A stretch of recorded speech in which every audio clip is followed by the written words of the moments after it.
हम समझेंगे प्यारे बच्चों वास्तविक प्रतिबिंब क्या होते हैं और आभासी प्रतिबिंब क्या होते हैं। दूसरे नंबर पे हम समझेंगे दर्पण का आवर्धन। तो वास्तविक प्रतिबिंब क्या होते हैं?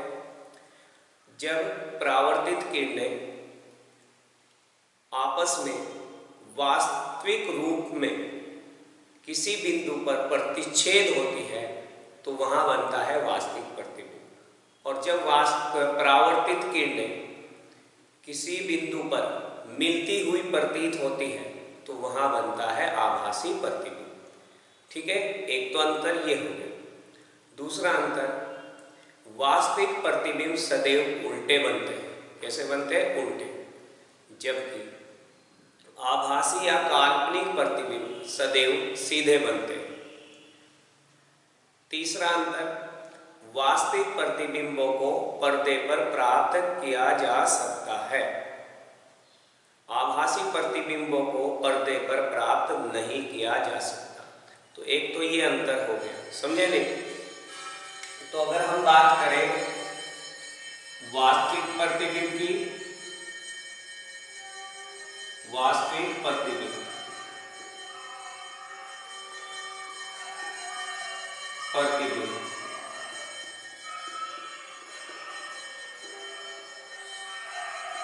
और दूसरी हम बात करें आभासी प्रतिबिंब,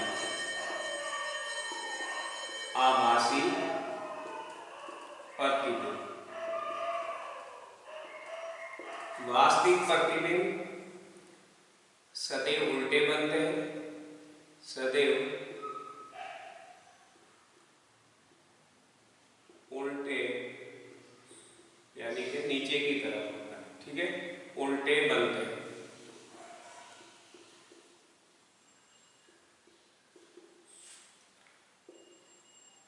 आभासी प्रतिबिंब सदैव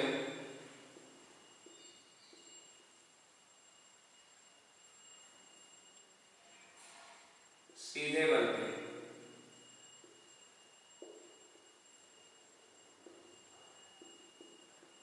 सीधे बनते हैं, तो ये हमेशा सीधे बनेंगे।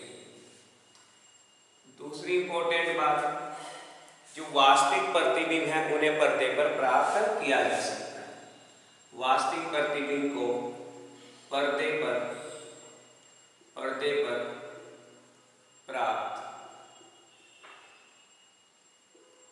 कर सकते हैं। वास्तविक प्रतिबिंबों को पर्दे पर प्राप्त कर सकते हैं, जबकि आभासी प्रतिबिंबों को पर्दे पर प्राप्त नहीं कर सकते। पर्दे पर प्राप्त नहीं कर सकते। और तीसरा पॉइंट अगर लिखना चाहते हैं तो जो वास्तविक प्रतिबिंब होते हैं वो परावर्तित किरणों के, है ना, वास्तविक कटान से बनते हैं। ठीक है, वास्तविक प्रतिबिंब परावर्तित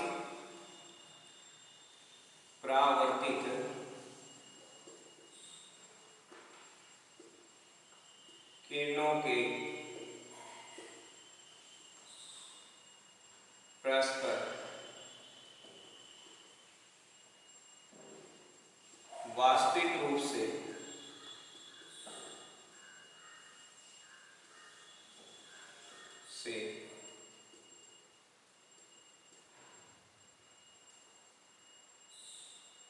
मिलने के कारण बनते हैं, जबकि जो आभासी प्रतिबिंब होते हैं वो परावर्तित किरणें आपस में मिलती हुई प्रतीत होती है ना। तो परावर्तित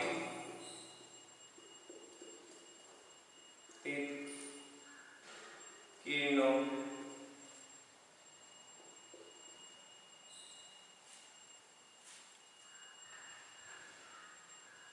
के परस्पर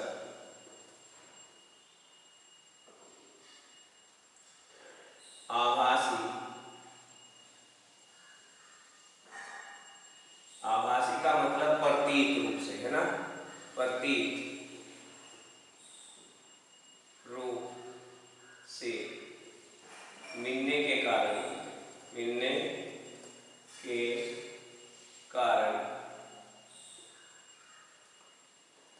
बनते हैं। यानी कि जब परावर्तित किरणें परस्पर मिलती हुई प्रतीत होती है तो उस प्रतिच्छेदन बिंदु को हम कहते हैं कि आभासी प्रतिबिंब बना। तो ये 3 इंपॉर्टेंट इसके अंतर थे। अब समझेंगे हम दर्पण का आवर्धन। ठीक है,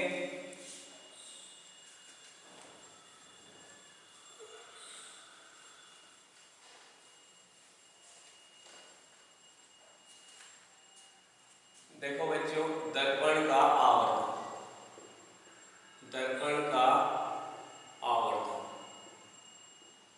इंग्लिश में हम इसको बोलते हैं मैग्निफिकेशन, इसलिए हम छोटे m से इसको प्रदर्शित करते हैं।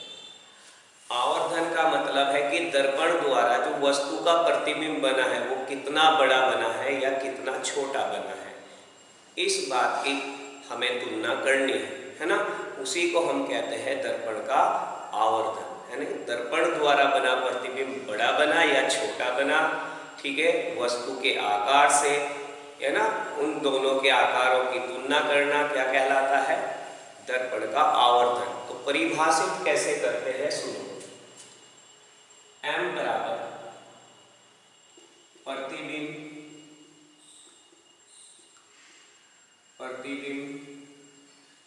की ऊंचाई, इस ऊंचाई को हम बच्चों I से प्रदर्शित करेंगे और नीचे प्रतिबिंब, नीचे बिंब या वस्तु, है ना, वस्तु को बिंब भी कहा जाता है बच्चों, है ना, वस्तु को क्या कहा जाता है, बिंब भी बोलते हैं। बिंब की ऊंचाई, और इसको हम O से प्रदर्शित करेंगे। ठीक है, एक सरल प्रतीकों का हमने प्रयोग कर लिया, तो आवर्धन दर्पण का होगा I/O। बस यही से परिभाषा हम बनाएंगे इसकी। क्या परिभाषा होगी, प्रतिबिंब की ऊंचाई तथा वस्तु की ऊंचाई के अनुपात को दर्पण का आवर्धन कहते हैं। प्रतिबिंब की ऊंचाई तथा वस्तु की ऊंचाई के अनुपात को दर्पण का आवर्धन कहते हैं। और m बराबर I/O। देखो ऊंचाई ऊपर है, ऊंचाई का मात्रक मीटर, ऊंचाई ही नीचे है, इसका भी मात्रक मीटर, तो मीटर से मीटर कट जाएगा तो आवर्धन का कोई मात्रक नहीं होता। इंपॉर्टेंट बात है, ये विमाहीन होता है, इसका विमाहीन यानी कि इसका मात्रकहीन है, इसका कोई मात्रक नहीं होता। तो ध्यान रखना, आवर्धन का कोई मात्रक नहीं होता, आवर्धन का कोई मात्रक नहीं होता।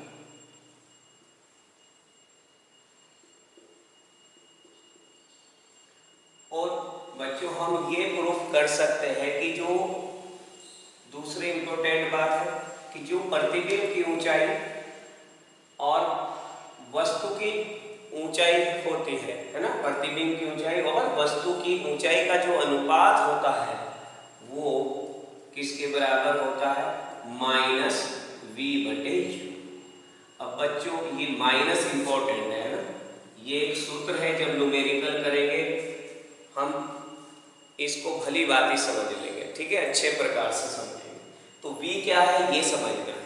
जैसे दर्पण है और दर्पण के सामने आपने कोई वस्तु रख दी, ये होगी मुख्य अक्ष, ये हो गया इसका ध्रुव P और ये हो गया वक्रता केंद्र C, और यहाँ पे होता है F। और बच्चों आपने मान लिया वस्तु यहाँ पे रख दी, ठीक है ना, ये वस्तु आपने रख दी, तो वस्तु का आकार हो गया O, ये वस्तु का आकार ऊंचाई, और यहाँ से यहाँ तक की दूरी को यानी कि ध्रुव से वस्तु की दूरी, जो AB वस्तु है, AB वस्तु मानी AB वस्तु है, यहाँ से यहाँ तक की जो दूरी होगी, है ना, ये दूरी कहलाती है U, है ना। दर्पण के ध्रुव से वस्तु की दूरी को किससे प्रदर्शित करते हैं? हम u से करते हैं। तो हमेशा दूरियां जो मापी जाती है वो ध्रुव से मापी जाती है, दर्पण के ध्रुव से, है ना। तो जो दर्पण का पोल है, ध्रुव है, उससे हमेशा दूरियां मापते हैं। अब इसका प्रतिबिंब मान लिया, यहाँ बन गया, ये बन गया प्रतिबिंब, जिसको I से हम प्रदर्शित करते हैं, जिसका नाम दे दिया A1B, ठीक है, A डैश B डैश। तो ये तो AB वस्तु है जिसका आकार O माना हमने, A1 B1 प्रतिबिंब है जिसका आकार हमने I माना। तो यहाँ से यहाँ तक की जो दूरी होती है, ठीक है, वो V कहलाएगी, यानी कि ध्रुव से प्रतिबिंब की दूरी को V कहा जाता है। ध्रुव से प्रतिबिंब की दूरी को V कहा जाता है, ठीक है। और हमेशा जो पोल होता है प्यारे बच्चों, दर्पण का जो पोल है यानी कि ध्रुव है ना, अगर लाइट इस तरफ गिर रही है दर्पण पर, लाइट की जो दिशा है, प्रकाश जो पड़ रहा है, आपतित हो रहा है, जिस दिशा में प्रकाश आपतित होता है उस दिशा में जितनी भी दूरियां हम मापेंगे वो हमेशा धनात्मक मापते हैं, और प्रकाश के आपतित होने की जो दिशा है उसके विपरीत दिशा में माइनस। तो प्रकाश इस तरफ आपतित हो रहा है तो ये दिशा हमेशा धनात्मक, ये वाली दिशा हमेशा ऋणात्मक, ऊपर की दिशा हमेशा धनात्मक लेंगे और नीचे की दिशा हमेशा ऋणात्मक। यानी कि जो पोल से किस साइड में होंगे, पोल से अगर दूरियां हम किस तरफ माप रहे हैं, लेफ्ट साइड में, है ना, बाईं ओर लेफ्ट साइड में माप रहे हैं, तो वो सारी माइनस की ली जाएगी। और पोल से अगर राइट साइड में जा रहे हैं, आप दूरियों को माप रहे हैं, प्रतिबिंब यानी कि पीछे बन रहा है दर्पण के, ठीक है, तो वो दूरियां हमेशा पॉजिटिव होगी। ऊपर वाली दूरियां हमेशा पॉजिटिव, नीचे को मापेंगे निगेटिव। जैसे आप देख सकते हैं यहाँ पे कि जो प्रतिबिंब है वो नीचे की ओर बना, तो ये दूरी नीचे की तरफ मापेंगे, तो इसको I को हम लेंगे माइनस I। क्या लेंगे? I का जो मान दिया हुआ होगा, है ना, वो लेंगे हम माइनस का। और AB का जो आकार है, मान लिया 2 सेंटीमीटर का है, तो वो लेंगे हम प्लस का, ठीक है। और ये U पोल से लेफ्ट साइड की तरफ है इसलिए माइनस का, और V पोल से लेफ्ट साइड है इसलिए ये भी माइनस का। तो ये ध्यान रखें, है ना, चिन्ह सहित हमें मानों को सूत्र में रखना होता है, न्यूमेरिकल, तब सही होंगे। अब वास्तविक प्रतिबिंब हमेशा उल्टे बनते हैं, जैसे ये वास्तविक प्रतिबिंब है उल्टे बनते हैं, तो ये O पॉजिटिव हो गया, I निगेटिव हो गया, तो आवर्धन हमेशा निगेटिव होता है। वास्तविक प्रतिबिंबों के लिए आवर्धन ऋणात्मक होता है। तो वास्तविक प्रतिबिंब